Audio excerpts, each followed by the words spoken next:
Tonight's event. Now, before we start, syempre gusto namin magpasalamat sa inyo sa pag-take ng time sa inyong mga busy schedules and of course, braving the traffic for this wonderful event. And again, on August 21 po, huwag po natin kakalimutan, Viva Films will release the highly anticipated sexy drama, Just a Stranger. Syempre, starring the multimedia superstar Ann Curtis and of course, Viva's newest heartthrob, Marco Gumabao. Now, this movie is very special because it was shot in Lisbon, Portugal. At syempre, ang director nito ay ang mind behind the films The Day After Valentine's at Isang Daang Tula para kay Stella, si Director Jason Paul Laxamana. Alam ko, kayo lahat ay naghintay na since kanina pa, so we'll just call in our guest, our cast, and our director. So let's start it off with the writer and director of the movies Isang Daang Tula para kay Stella and The Day After Valentine's, top grossing films of pista ng pelikulang Pilipino for 2 straight years. Friends, let's all welcome Director Jason Paul Laxamana.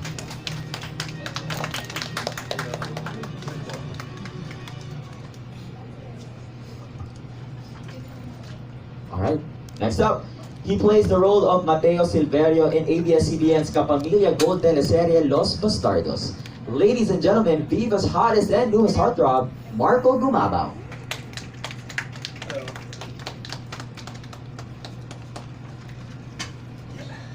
Last but definitely not the least, she has been a part of the country's most loved noontime show, It's Showtime, one of Viva's multi-titled artists, known by the Madlang people as the multimedia superstar. In 2018, she starred in 3 blockbuster and trend-setting movies, such as Sid and Aya Not a Love Story, Buy Bust, and Aurora.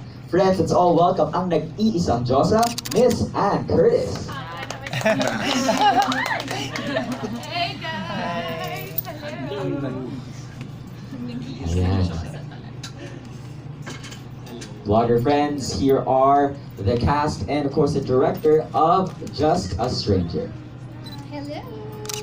Alright, so before we start with the questions, reminders lang po, pag meron po kayong mga gustong itanong, raise your hand lang po and we'll give you a microphone para po mas marinig po sa inyo mga, sa audio po ng mga cameras nyo and yung mga recorders nyo.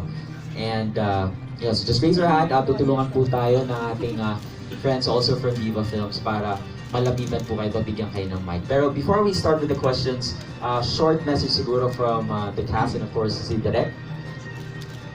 Yes, so sa lahat po ng mga vloggers na nandito na now, thank you so much for coming. And I hope na ma-enjoy niyo yung movie namin, which is showing on August 21. And sana ma-share niyo sa mga readers niyo, sa mga fans, sa mga nagbabasa ng mga vlogs niyo. Thank you po.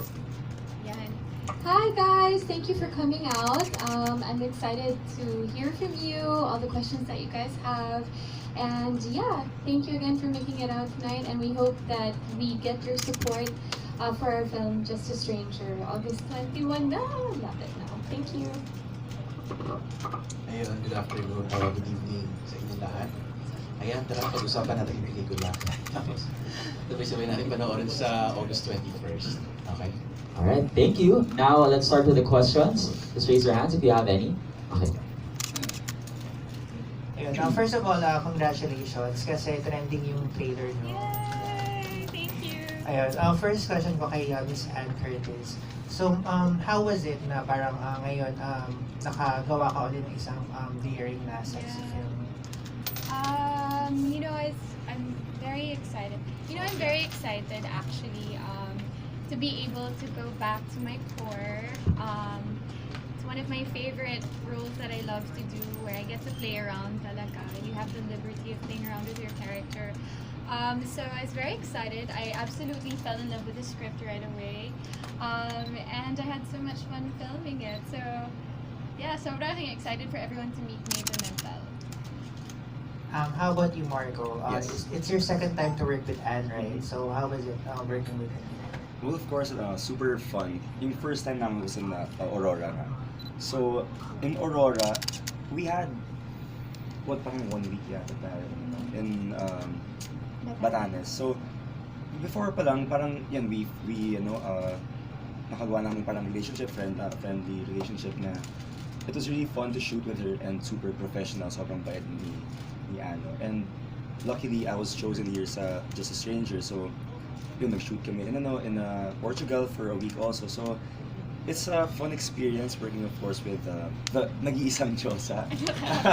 And of course, with Director Jason Paul Laxamana. So I really feel privileged and overwhelmed sa ako yung napili sa movie na to. Yan. And then for Direct Jason, paano nyo po kinonceptualize yung movie?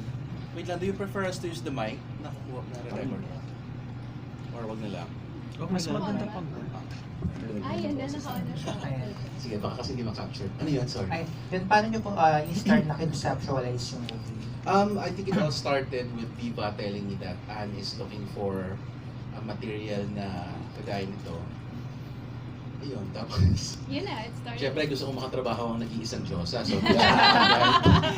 especially since nakagawa na rin ako ng older woman, younger guy movie sa Sinimalaya, Mercury's Mind. So, medyo mahilig din ako sa mga ganong pelikula. So, I took the opportunity and here we are.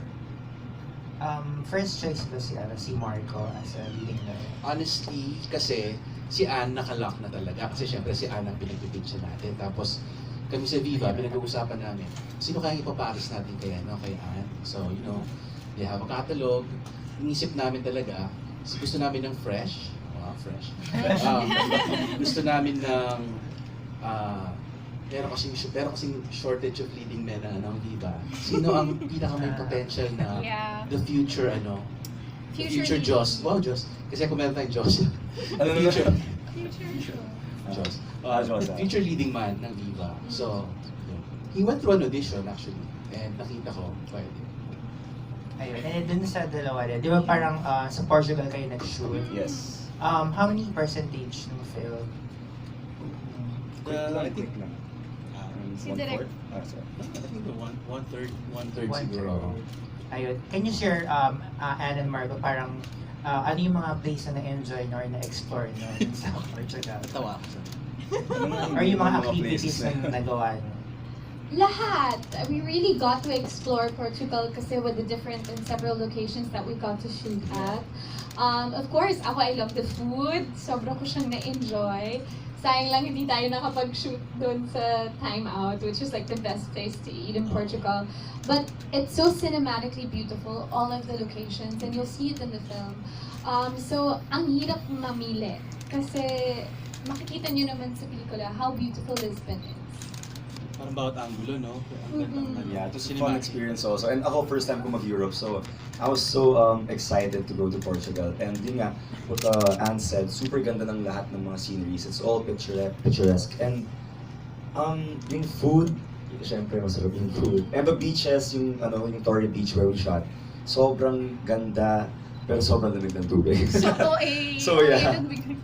Yung mga lumalabas ako sa water, ang lamig. Sobrang lamig Tapos talaga. kailangan maganda ka. Alam mo yun, the struggle was so real. Kailangan poker face lang. Poker face na gumagano'n-ganon. Pero yung totoo niyan, nanginginig ako sa Gumagalaw kami lahat after. Oo. Pero it was fun. Fun, Super fun. napakaganda ng Portugal. And parang meron silang parang bridge doon, yung almost the same as the one in San Francisco. Yeah. Yung bridge. So yun, medyo kung taga-Europe ka and gusto mong makita yung Golden Gate Bridge, yun, pwede ka na doon pumunta. It's almost the same, like exact replica. Wala, cool lang para sa akin, sobrang just sharing. Yung bridge talaga. Yung bridge talaga. Wala, Sa lahat sobra. ng pinuntahan namin. Thank you guys. Congrats. Thank you. Thank you for those questions. Next.